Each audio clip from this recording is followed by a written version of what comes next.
Hello అండి, మరో healthy రెసిపీతో మీ ముందుకు వచ్చేసాను. ఈ రోజు నేను చూపించబోయేది వాక్కాయ పప్పు. వాక్కాయలో చాలా ఔషధ గుణాలు ఉన్నాయండి. జీర్ణ వ్యవస్థ బాగా పనిచేస్తుంది, వైటమిన్ సి పుష్కలంగా ఉంది, ఇంకా బ్లడ్ షుగర్ కూడా కంట్రోల్గా ఉంచుతుంది. ఇప్పుడు ఎలా చేయాలో చూసేద్దాం. ఈరోజు దీంతో పాటు నేను దీనిలో వేసుకునే పొడి కూడా ఎలా తయారు చేయాలో చూపిస్తాను. ఇప్పుడు వాక్కాయ పప్పుకి కావాల్సిన పదార్థాలు చూద్దాం. వాక్కాయలు ఒక పావు కిలో తీసుకున్నానండి.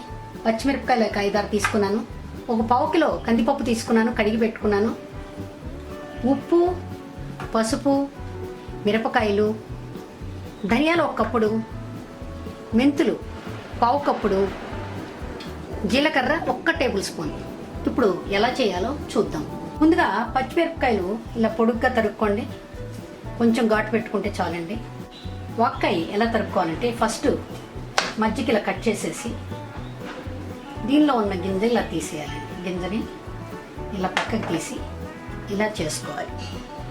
ఇలా హాఫ్ చేసుకుంటే చాలండి, ఉడికిపోతాయి. దీనిలో ఉన్న గింజని ఇలా తీసేయాలండి. చూడండి, ఇలా ఇలా మధ్య కట్ చేసుకొని దీని లోపల ఉన్న గింజని ఇలా చాకుతో మనం తీసేసుకోవాలి.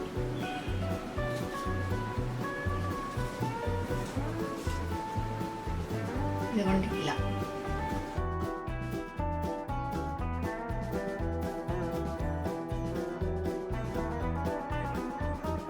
ఇదిగోండి వాక్కాయ ముక్కలన్నీ తరిగి పెట్టుకున్నాను ఇలాగా.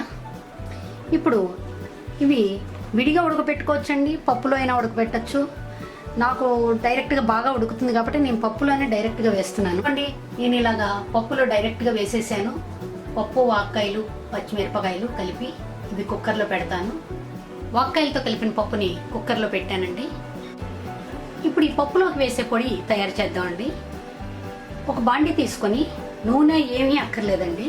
దానిలో మనం ఇందాక తీసుకున్న పావు కప్పుడు మెంతులు, కప్పుడు ధనియాలు, జీలకర్ర 1 స్పూన్, ఎండుమిరపకాయలు ఒక 20-25 దాకా పడతాయండి.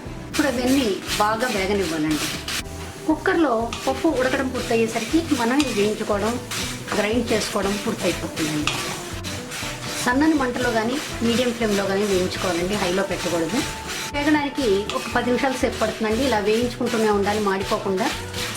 మెంతులు ఎర్రగా అయ్యి కమ్మని వాసన వస్తున్నప్పుడు మనం ఆఫ్ చేసేయచ్చు.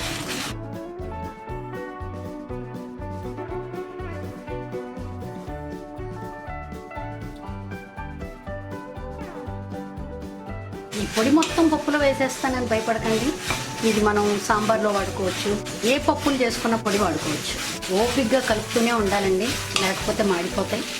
చూడండి, దీనిలో ఉన్న మెంతులు ఎర్రగా చక్కగా వేగే మంచి స్మెల్ కూడా వస్తున్నాయండి. అలాంటి టైంలో ఆపేయాలి. ఇప్పుడు స్టవ్ ఆఫ్ చేసుకొని వీటిని చల్లారి పెట్టుకుందాం. ఇదిగోండి, మనం వేయించుకున్న మెంతులు, ధనియాలు, మిరపకాయలు, జీలకర్ర అన్నీ బాగా వేగి చల్లారిపోయాయి. ఇప్పుడు మనం గ్రైండ్ చేసుకుందాం. ఇదిగోండి, ఇలా మెత్తగా పొడిలాగా చేసుకున్నాను. ఇది మీకు 1 నెల 2 నెలల వరకు నిల్వ ఉంటుంది. అన్ని పప్పుల్లో వాడుకోవచ్చండి. ఇంకా సాంబారు, పప్పుచారులు వాటిల్లో చాలా బాగుంటుంది. దోసకాయ పప్పు, మామిడికాయ పప్పు, టమాటా పప్పు దేనిలో అయినా 1 స్పూన్ వేసుకోండి, చాలా రుచిగా ఉంటుంది. ఎంత బాగా ఉడికిందో చూడండి, కుక్కర్లో చక్కగా ఉడికేసింది. ఇప్పుడు మీరు ఒక బాండి తీసుకొని దానిలో శనగపప్పు, మినప్పప్పు, ఆవాలు, జీలకర్ర, ఒక ఎండుమిరపకాయ టేస్ట్ కోసం బాగా వేగనివ్వాలండి. కరివేపాకు ఉన్న వాళ్ళు వేసుకోవచ్చు. ఈరోజు నా దగ్గర కరివేపాకు, కొత్తిమీర లేదండి. దీనిలో కొత్తిమీర గార్నిష్ చేసుకుంటే కూడా చాలా బాగుంటుంది పప్పులో. ఇంగు కావాల్సిన వాళ్ళు ఇంగు పోపు వేసుకోవచ్చు. నేను ఈరోజు వెల్లుల్లిపాయ వేస్తున్నాను. వెల్లుల్లిపాయ కూడా బాగా వేగిందండి. ఇప్పుడు దీనిలో పప్పు వేసేసుకుందాం. పప్పు అంతా వేసేసుకున్నానండి. దీనిలో మీకు నీళ్లు సరిపోకపోతే కొద్దిగా వాటర్ యాడ్ చేసుకోవచ్చు. ఇప్పుడు దీనిలో తగినంత ఉప్పు, కొద్దిగా పసుపు వేసుకోవాలండి. ఇందాక మనం గ్రైండ్ చేసుకున్న పొడిని పప్పులో 1 స్పూన్ వేయాలండి.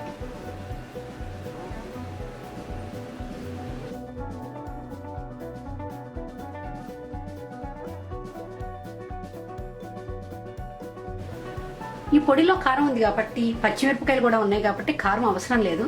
కానీ మీకు కలర్ కోసం కారం కావాలంటే కొద్దిగా వేసుకోండి.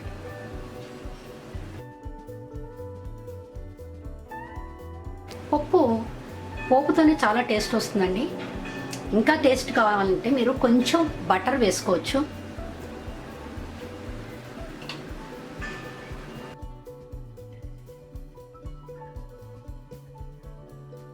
దీనిలో బటర్ కేవలం ఆప్షనల్ అండి, అవసరం లేదు. లేకపోతే కలుపుకుంటూ ఉండాలండి, అడుగంటకుండా ఉంటుంది. ఈ పప్పు 3-4 నిమిషాలు ఉడకనిచ్చి ఆఫ్ చేసేసుకొని వేడి వేడి అన్నంలో తినేసేయచ్చండి. నెయ్యి ఇష్టం ఉన్న వాళ్ళు నెయ్యి వేసుకోవడం మర్చిపోవద్దండి. బాగా ఉడుకుతుందండి. ఇంకా మనం స్టవ్ ఆఫ్ చేసేసుకొని సర్వ్ చేసుకొని తినేసేయడమే. చాలా రుచిగా ఉంటుంది. మనకి మామిడికాయ పప్పు ఎలా ఉంటుందో అంతకంటే ఎక్కువ బాగుంటుంది. ఇదండి వక్కాయ పప్పు. తప్పకుండా ట్రై చేయండి, చాలా బాగుంటుంది. లైక్ చేయండి, షేర్ చేయండి, సబ్స్క్రైబ్ చేయండి. Thank you.